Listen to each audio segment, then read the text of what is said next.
Hello అండి. VSR కిచెన్‌కి స్వాగతం. ఇంట్లో పెసరట్లేసేటప్పుడు హోటల్ స్టైల్‌లో రావాలంటే మీరు పిండి మొత్తం కలుపుకున్న తర్వాత కొంచెం పసుపు యాడ్ చేయండి.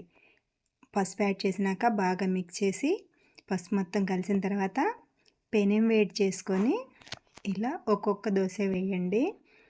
చాలా కలర్‌ఫుల్‌గా వస్తుంది దోస. అచ్చం హోటల్ స్టైల్‌లో వస్తుంది.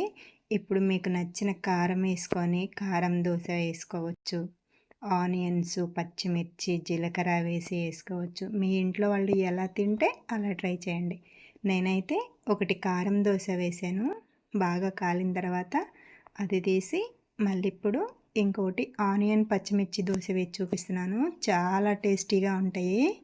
ఇప్పుడు చూడండి, సన్నగా కట్ చేసుకున్న పచ్చిమిర్చి, ఆనియన్స్, పైన కొంచెం జీలకర్ర వేసుకొని ఆయిల్ వేసి తీసేసుకోవటమేనండి. చాలా టేస్టీగా ఉండే పెసరట్లు మనం ఇంట్లోనే హోటల్ స్టైల్లో ప్రిపేర్ చేసుకోవచ్చు. మీరు కూడా ఒకసారి ఇలా ట్రై చేయండి. చాలామంది దోశలు తెల్లగా వస్తున్నాయి అంటారు కదా, దాని సీక్రెట్ ఇదేనండి. కొంచెం పసుపు కలుపుకుంటే పిండిలో దోశలు చాలా బాగా కలర్ వస్తాయి. దోశ కూడా పెనానికి అంటుకోకుండా వస్తుంది. చూస్తున్నారు కదా. మీకు కనుక ఈ స్టైల్ నచ్చితే మీరు తప్పకుండా కామెంట్ చేయండి.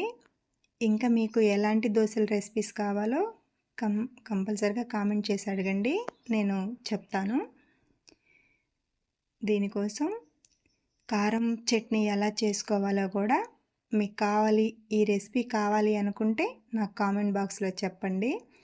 ఈ కారం చట్నీ ఎలా చేసుకోవాలో ప్రిపేర్ చేసి చూపిస్తాను.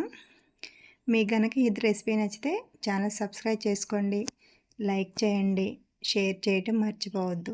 చూసారు కదా, ఇది ఉల్లి కారం అండి. నేను ఈసారి మీరు కామెంట్ చేస్తే కంపల్సరీగా చేసి చూపిస్తాను. దోశల్లోకి చాలా టేస్టీగా ఉంటుంది. అందరు చాలా ఇష్టంగా తింటారు. మీ ఇంట్లో మీరు దోశలు వేసుకునేటప్పుడు మీరు ఎలా వేస్తారో నాకు చెప్పండి. మీకు కనుక నచ్చితే మీ ఫ్రెండ్స్కి షేర్ చేయండి, లైక్ చేయండి, షేర్ చేయండి, కామెంట్ చేయండి. Thank you for watching. Bye bye.